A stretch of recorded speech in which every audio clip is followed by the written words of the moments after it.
मित्रों, आज का विषय है तुलसी के पास से एक चीज हटाते ही बड़े से बड़ा माँ का पिस्सू अपनी पत्नी का पिस्सू बन जाता है और गरीब से गरीब राजा बन जाता है।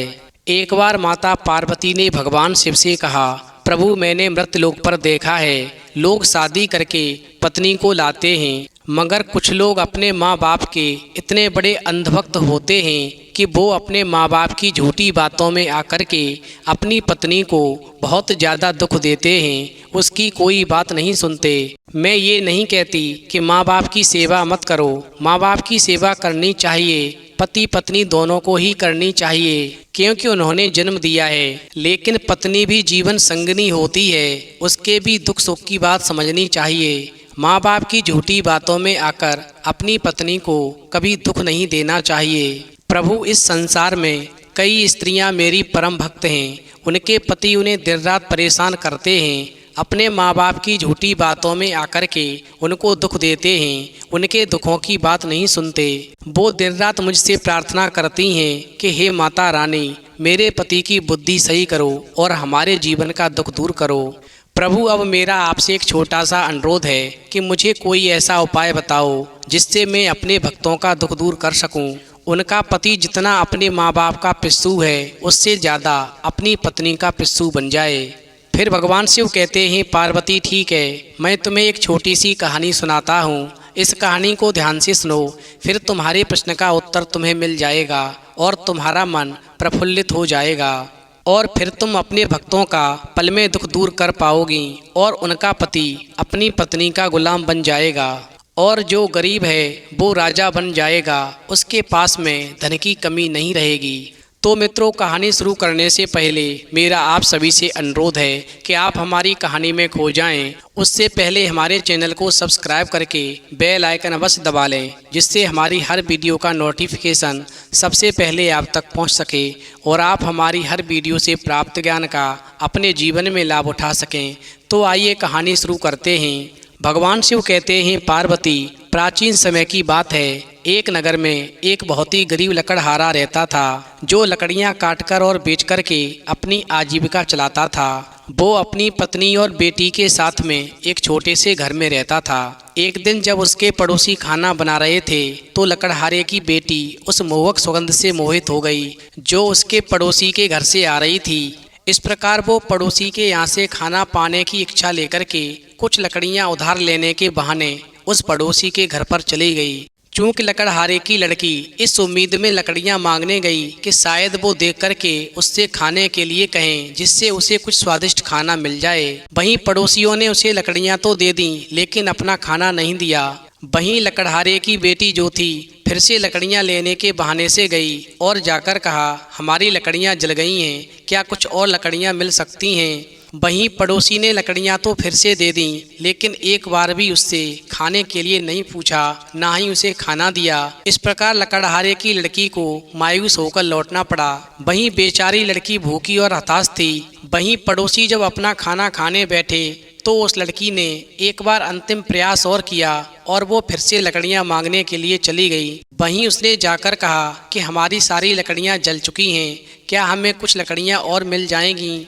इस समय तक पड़ोसियों को उसके इरादों का पता चल चुका था कि ये लकड़ियों के बहाने से हमारा खाना खाने के लिए आई है। वहीं पड़ोसियों ने झुंझलाहट भरे लहजे में कहा, हमें पता है तुम यहाँ क्यों बार बार आ रही हो, ये लकड़ी लो, लेकिन याद रखो जानबूझकर आग बुझाना पाप है। और फिर ऐसा कहते हुए पड़ोसी ने उसके मुंह पर दरवाजा बंद कर दिया। वहीं लकड़हारे की बेटी रोती हुई चली गई और पूरे दिन दुखी रही, भूखी रही। उधर शाम को जब लकड़हारा जंगल से घर लौटा तो उसकी बेटी रो पड़ी और लकड़हारे को पड़ोसियों द्वारा बनाए जा रहे स्वादिष्ट भोजन और उसमें से कुछ पाने की अपनी असफल कोशिशों के बारे में बताया। वहीं लकड़हारे ने अपनी बेटी को ये कहकर सांत्वना दी कि अगले दिन वो सुबह सुबह जल्दी जंगल जाएगा और लकड़ियाँ इकट्ठा करेगा। जो अतिरिक्त पैसा वो कमाएगा उससे वो बहुत अच्छी तरह से खाना मिलकर खाएंगे। वहीं अगली सुबह लकड़हारा जल्दी ही जंगल में चला गया, लेकिन उसे बहुत ही निराशा हुई जब उसने देखा कि जंगल में आग भड़क रही है। वहीं लकड़हारे ने पूरे दिन इस उम्मीद में इंतजार किया कि शायद आग बुझ जाएगी और वो लकड़ियां इकट्ठी कर सकेगा। और फिर लकड़हारा उसी जंगल में थोड़ा सा पानी पी करके लेट गया। वहीं तीसरे दिन की शाम तक लकड़हारा खुद को अपनी भूखी पत्नी और बेटी के पास घर जाने के लिए तैयार नहीं कर सका। वो मन में सोच रहा था, यदि मैं खाली हाथ घर जाऊंगा तो मेरी पत्नी और मेरी बेटी क्या सोचेंगे, जो भूख से तड़प रहे होंगे। भगवान शिव कहते हैं, पार्वती, इस प्रकार लकड़हारा बहुत ही निराशा की हालत में आंखों में आंसू लेकर के रो रहा था। उसी समय लकड़हारे की दर्द भरी आवाज एक देवदूत के कानों तक पहुंच जाती है, जो उसी जंगल में होकर के लकड़हारे के पास से होकर गुजरता हुआ जा रहा था। इस प्रकार वो देवदूत जो था लकड़हारे के पास में आया और कहने लगा, अरे भाई, तुम क्यों रो रहे हो? हमें बताओ, अगर संभव है तो हम निश्चित रूप से तुम्हारी समस्याओं का समाधान करेंगे। वहीं पहले तो लकड़हारे ने अपनी व्यथा को उसके साथ साझा नहीं करना चाहा, लेकिन फिर उसके दिल पर बोझ बहुत बढ़ गया और उसने अपनी कहानी देवदूत को बता दी। अपनी बेटी के अपने स्वार्थी पड़ोसियों के साथ अपमानजनक अनुभव और उसे अच्छे भोजन के लिए घर पर अतिरिक्त पैसे लाने का अपना वादा और अंत में दुखद जंगल की आग के बारे में बताया, जिस आग की वजह से उसका परिवार 3 दिनों से भूखा है। क्योंकि लकड़हारे ने देवदूत को बताया कि जंगल में आग लगी है, मैं लकड़ियां भी इकट्ठी नहीं कर पा रहा हूँ जिन्हें बेच करके गुजारा कर सकूँ। भगवान शिव कहते हैं, पार्वती, फिर तो लकड़हारे की बात को सुनकर के देवदूत ने एक पर्ची पर कुछ लिखा और लकड़हारे से कहा, मैंने इस पर्ची में जैसा लिखा है तुम वैसा ही करना, फिर तुम्हारे जीवन के सारे दुख दर्द दूर हो जाएंगे। और फिर पर्ची देने के बाद में देवदूत ने एक तुलसी का पौधा एक मिट्टी के पात्र में रखा और लकड़हारे को देकर कहा, इसे अपने घर के आंगन में लगा देना और रोजाना इस तुलसी की सेवा करना, मगर एक बात का विशेष ध्यान रखना, तुलसी के पौधे के पास में कभी भी यदि कोई कांटों भरा पौधा उगाए तो उसको तुरंत ही हटा देना। यदि तुमने उसे नहीं हटाया तो तुम्हारे और बुरे दिन शुरू हो जाएंगे, और यदि हटा दिया तो तुम्हारा घर मोतियों से भर जाएगा। भगवान शिव कहते हैं, पार्वती, इस प्रकार देवदूत जो था लकड़हारे को तुलसी पूजन का सारा नियम बता करके आगे को चला गया। वहीं लकड़हारे ने मन ही मन में सोचा कि तुलसी का छोटा सा पौधा आखिर हमारी समस्याओं का क्या समाधान कर सकेगा, हमारे दुख को कैसे दूर कर सकेगा। और ऐसा सोच करके लकड़हारे ने घर आने के बाद में वो पौधा जो था घर के बाहर झाड़ियों में लगा दिया और सो गया। उधर जैसे ही तुलसी का पौधा कांटों भरी झाड़ियों के बीच में लगाया तो लकड़हारे को 1 सप्ताह तक रोटी नसीब नहीं हुई। वहीं लकड़हारे ने फिर से उस देवदूत को याद किया तो देवदूत ने लकड़हारे को सपना दिया और कहा, मैंने तुमसे कहा था कि तुलसी का पौधा आंगन में लगाना, कांटों भरी झाड़ियों से इसे दूर रखना, लेकिन तुमने तुलसी का पौधा कांटों भरी झाड़ियों में लगा दिया है, इसलिए तुम्हारे जीवन के दुख और बढ़ गए हैं। भगवान शिव कहते हैं, पार्वती, इस प्रकार सपने में देवदूत की बात को सुनकर के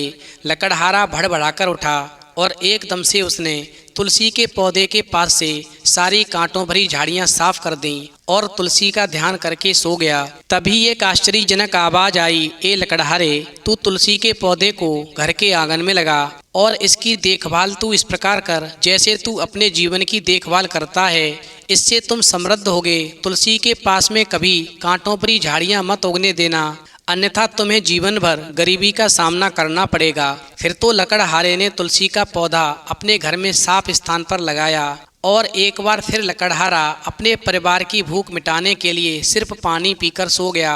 और जब वो सुबह लकड़हारा उठकर खड़ा हुआ तो ये देखकर हैरान रह गया कि पिछली रात उसने जो तुलसी का पौधा लगाया था उसके पास में सभी कांटों भरी झाड़ियां साफ कर दी थीं, जिसके प्रभाव से उसके आंगन में अब चमकदार और जगमगाते रत्नों का ढेर बन गया था। फिर तो लकड़हारे ने सभी रत्नों को सुरक्षित तरीके से रख लिया और वापस बिस्तर पर चला गया। वहीं लकड़हारे ने अपने अच्छे भाग्य के लिए तुलसी माता को धन्यवाद दिया और अपना एक कीमती पत्थर बेचने के लिए बाजार चला गया। वो जिस पहले जौहरी के पास गया वो उस रत्न को देखकर इतना चकित हुआ कि उसने लकड़हारे से उस रत्न की अपनी कीमत बताने को कहा।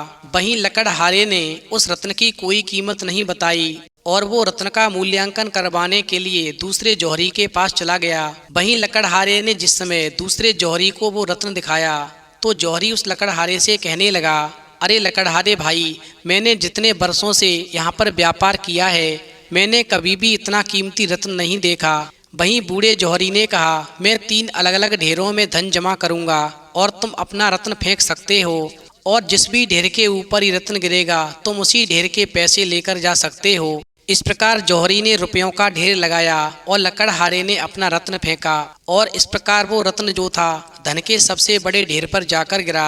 वहीं लकड़हारा किराने का सामान खरीदने चला गया और उसने सबसे बढ़िया सामान खरीदा और किराने का सामान अपने घर पहुंचाने के लिए एक मजदूर को काम पर रख लिया, और इन्हें उसने घर जाते समय मिलने वाले लोगों में बांट दिया। वहीं इस बीच लकड़हारे के घर पर उसकी पत्नी और बेटी ने किराने का सामान लेने से इनकार कर दिया, क्योंकि उनको यकीन था इतना कीमती सामान लगता है इस गलत पते पर ले आया है और ये निश्चित रूप से एक अमीर आदमी के घर का सामान होगा। इस प्रकार जब माँ बेटी आपस में बहस कर रहे थे तब तक लकड़हारा घर पर आ गया। वहीं लकड़हारे की बेटी ने कहा, पिताजी, हमने तो ये समझा था कि ये सामान नौकर किसी भूलवश हमारे घर पर ले आया है।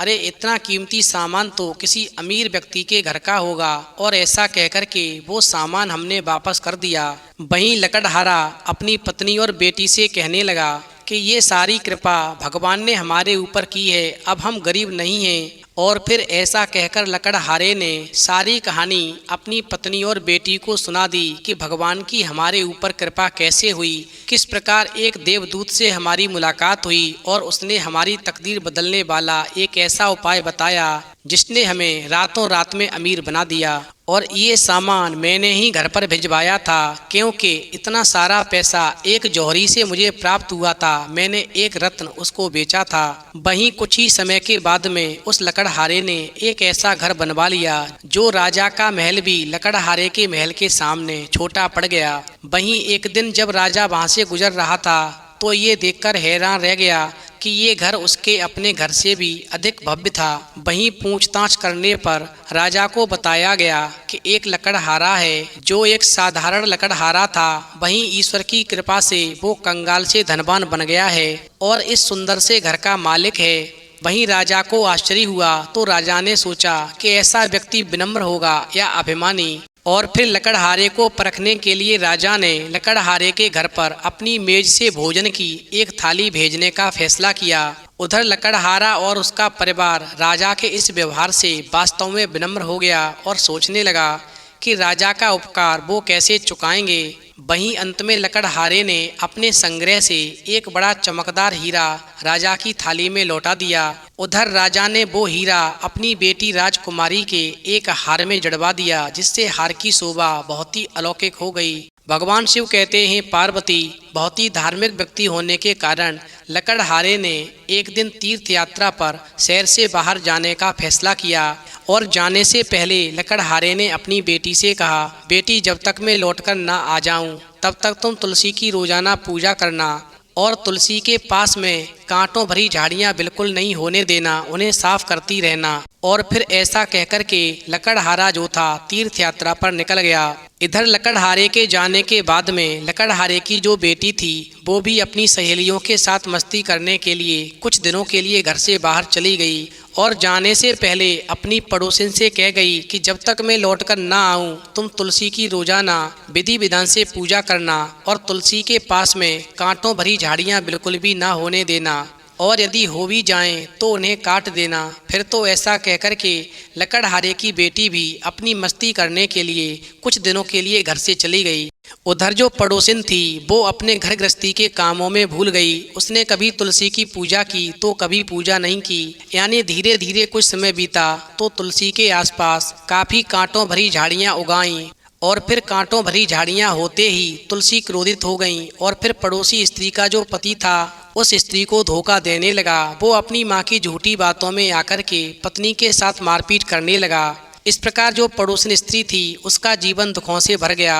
वहीं पड़ोसी आदमी अपनी पत्नी की बात बिल्कुल नहीं मानता था, बिल्कुल भी नहीं सुनता था। ऐसा समझ लो कि वो अपने माँ बाप का पूरी तरह से पिस्सू बन गया था, और जो लड़का अपने माँ बाप का अंधभक्त बन जाता है, उनकी झूठी बातों पर भी भरोसा करने लगता है, उसकी पत्नी कभी सुखी नहीं रहती, हमेशा दुखी रहती है। उधर एक दिन लकड़हारे की लड़की और उधर राजा की बेटी राजकुमारी दोनों की मुलाकात हो गई और दोनों एक दूसरे की परम मित्र बन गईं। वहीं एक दिन जब राजा की लड़की और लकड़हारे की लड़की अपनी सहेलियों के साथ में झील पर स्नान करने आईं, तो राजकुमारी तैरने के लिए जाना चाहती थी।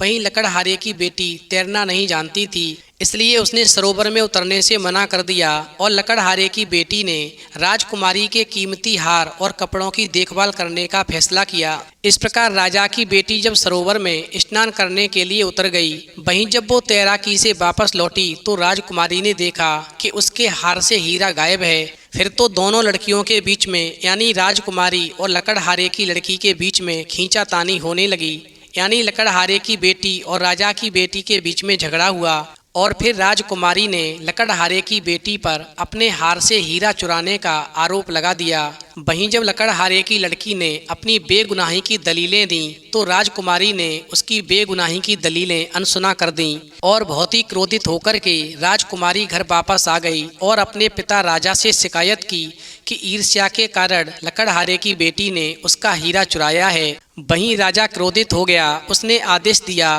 कि लकड़हारे की सारी संपत्ति जब्त कर ली जाए, वहीं उसकी पत्नी और बेटी को जेल में डाल दिया जाए। भगवान शिव कहते हैं, पार्वती इधर तो लकड़हारे की पत्नी और बेटी को राजा ने जेल में डलवा दिया, उधर वो लकड़हारा जब तीर्थ यात्रा से वापस आ रहा था तो उसे रास्ते में डाकुओं ने घेर लिया और लूट लिया। वहीं घर आने पर उसे अपने परिवार की गिरफ्तारी की सूचना मिली तो वो सीधे राजा के पास गया और श्रद्धापूर्ण स्वर में कहा, महाराज, घर के मुखिया के लिए ये अनुचित है कि वो घर पर बैठे जबकि उसकी पत्नी और बेटी जेल में सड़ रही हों। कृपया आप मेरी पत्नी और बेटी को जेल से रिहा कर दें और उनकी जगह मुझे रहने दें। वहीं राजा ने इस पर सहमति जताई और लकड़हारे को उसके परिवार की जगह जेल भेज दिया। वहीं जिस समय रात को लकड़हारा जेल में सो रहा था तो देवदूत उसके सपने में आया और बोला, तुम्हें तुलसी माता ने जीवन में बहुत सारी दौलत और खुशियां दी थीं, लेकिन तुमने फिर भी तुलसी माता की सेवा नहीं की। आज तुलसी के पास जाकर देखो कितनी कांटों भरी झाड़ियां खड़ी हैं। और इतना कहकर के वो देवदूत जो था गायब हो गया। भगवान शिव कहते हैं, पार्वती इस प्रकार लकड़हारे को एहसास हुआ कि उसकी बेटी की भुलक्कड़ आदतों ने उसे इतना बड़ा दुख दे दिया है। इस प्रकार लकड़हारा बहुत ही दुखी हुआ। फिर लकड़हारे ने तुलसी से दया की भीख मांगी। वहीं तुलसी ने रात में सपना दिया और कहा, बहुत बढ़िया, सुबह जब तुम जागोगे तो अपने तकिए के नीचे कुछ सिक्के पाओगे और सिक्के पाते ही तुम्हें आज़ादी मिल जाएगी। मगर अब तुम किसी ऐसे व्यक्ति को ढूंढो जो तुम्हारे लिए, तुम्हारी खुशी के लिए मेरी सेवा करे और जिस जगह पर तुलसी का पौधा लगा है वहाँ आसपास कांटों भरी झाड़ियाँ हैं, उन सबको साफ करे। ऐसा करने से तुम्हारे जीवन के फिर से सारे दुख दूर हो जाएंगे। वहीं लकड़हारा जब अगली सुबह सो करके उठा तो उसने अपने तकिए के नीचे कुछ सिक्कों को पाया और फिर सिक्कों को पाते ही तुरंत ही उसे राजा ने जेल से रिहा कर दिया। वहीं जेल से बाहर आते ही लकड़हारे ने एक घुड़सवार को रोका और उससे अपने तुलसी पर चढ़ावे के लिए सामान खरीदने का अनुरोध किया। तो उस आदमी ने कहा, मुझे अपने बेटे की शादी के लिए कपड़े खरीदने की जल्दी है, मेरे पास आपके लिए ये चीज़ें लाने का समय नहीं है। इस प्रकार थोड़ा आगे बढ़ते ही उस आदमी का घोड़ा जल्द ही लड़खड़ाने लगा और एकदम से वो जमीन पर गिर गया, जिससे उस आदमी का पैर टूट गया। भगवान शिव कहते हैं, पार्वती वहीं लकड़हारे के पास से होकर के एक दुखी और बूढ़ा आदमी गुजर रहा था। वहीं लकड़हारे ने उस दुखी और बूढ़े आदमी से फिर से आज्ञा मांगी और कहा, क्या आप मेरे लिए कुछ सामान ला सकते हैं? मुझे तुलसी माता का पूजन करना है। वहीं बूढ़े आदमी ने कहा, आप जो चाहें मैं लाकर दे दूंगा। वैसे मैं अपने छोटे बेटे के लिए कफन खरीदने के लिए जा रहा था, क्योंकि मेरे बेटे की मृत्यु हो गई है। मगर यदि आपको पूजन करने के लिए सामान मंगाना है तो मैं आपको अभी लाकर देता हूँ, आप चिंता न करें। और फिर उस बूढ़े दुखी आदमी ने अपनी कहानी सुनाई, अपने बेटे की मृत्यु की कहानी सुनाई और साथ मिलकर के तुलसी से अपने परिवार के स्वास्थ्य और खुशहाली के लिए प्रार्थना की।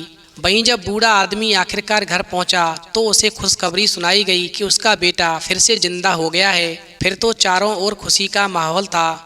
इससे बूढ़े आदमी की तुलसी में आस्था स्थापित हो गई और वो भी नियमित रूप से माता तुलसी का भक्त बन गया। उधर जब उस पड़ोसी स्त्री को मालूम पड़ा कि कांटों भरी झाड़ियां न काटने की वजह से उसका पति उसकी सास का पिस्सू हो गया और उसकी बेकदरी करने लगा, फिर तो उस पड़ोसी स्त्री ने भाग करके तुलसी के पास की सारी कांटों भरी झाड़ियां साफ की और विधि विधान से तुलसी माता की पूजा की, जिससे उसका पति अपनी पत्नी की बातों को महत्व देने लगा और गलती पर अपनी माँ को समझाने लगा। भगवान शिव कहते हैं, पार्वती, वहीं एक दिन कुछ समय के बाद में राजा, रानी और राजकुमारी अपने बगीचे में टहल रहे थे। उसी समय पर एक बड़ा पक्षी उड़कर आया और राजा के पैरों में राजकुमारी के हार का खोया हुआ हीरा गिरा दिया।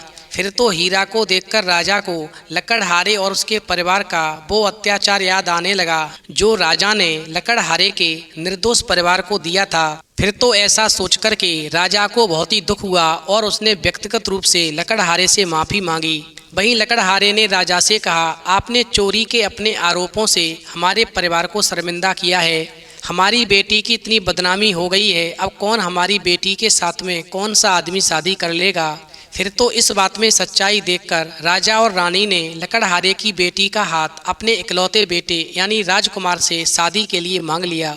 चूँकि वो अब एक ही परिवार थे और अक्सर एक दूसरे के घर जाते थे, ऐसे ही एक अवसर पर जब राजा और रानी लकड़हारे के घर पर थे तो रानी ने देखा कि लकड़हारे ने ये प्रसाद रखा है और तुलसी के आसपास से कांटों भरी झाड़ियाँ साफ कर रहा है, प्रार्थना कर रहा है।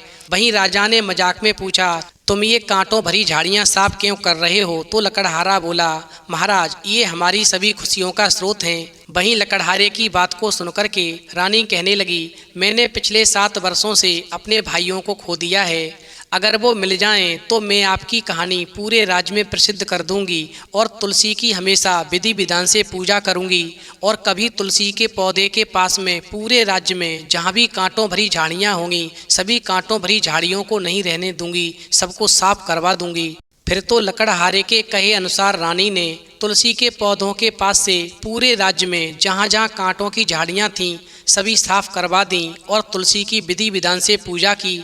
और रानी ने अपने भाइयों की सुरक्षित वापसी के लिए माता तुलसी से प्रार्थना की। वहीं 3 दिन के बाद में रानी के भाई जो थे अचानक रानी के पास वापस आ गए। फिर तो ऐसा नज़ारा देख कर के रानी ने तुलसी की शक्तियों में अपने दृढ़ विश्वास के साथ अत्यंत प्रसन्न रानी ने इस कहानी को पूरे राज्य में दूर दूर तक प्रचारित किया तथा अपने राज्य के सभी निवासियों को तुलसी की पूजा करने में, तुलसी के आसपास से कांटों भरी झाड़ियों को साफ करने में उनके ऊपर विश्वास रखने की सलाह दी। इस प्रकार राजा के पूरे राज्य में खुशियां भर गईं, सारी प्रजा का जीवन खुशहाल हो गया। इस प्रकार कहानी सुनने के बाद में अंत में माता पार्वती कहती हैं, प्रभु मैं समझ गई, यदि किसी स्त्री का पति अपने माँ बाप का पिस्सू है, वो अपने माँ बाप की झूठी बातों में आकर के अपनी पत्नी को दुख देता है, उसे प्रताड़ित करता है, उसकी बेकदरी करता है, पत्नी की बात नहीं सुनता है, तो ऐसे स्त्री को तुलसी के पास से कांटों भरी झाड़ियों को तुरंत हटा देना चाहिए। ऐसा करते ही जीवन के सारे दुख छूमंतर हो जाते हैं और जीवन में खुशियां भर जाती हैं। यदि आपके घर में तुलसी का पौधा ना भी है और तुम्हारे संज्ञान में कहीं भी तुलसी का पौधा हो जहां आसपास कांटों भरी झाड़ियां हों तो उनको जाकर के तुरंत हटा देना चाहिए, जिसके प्रभाव से आपके जीवन में तुरंत ही खुशहाली आना शुरू हो जाएगी। तो मित्रों, यदि आपको कहानी पसंद आई हो तो प्लीज़ आप हमारे चैनल को सब्सक्राइब करें। भगवान शिव, पार्वती और माता तुलसी के लिए एक लाइक करना बिल्कुल न भूलें।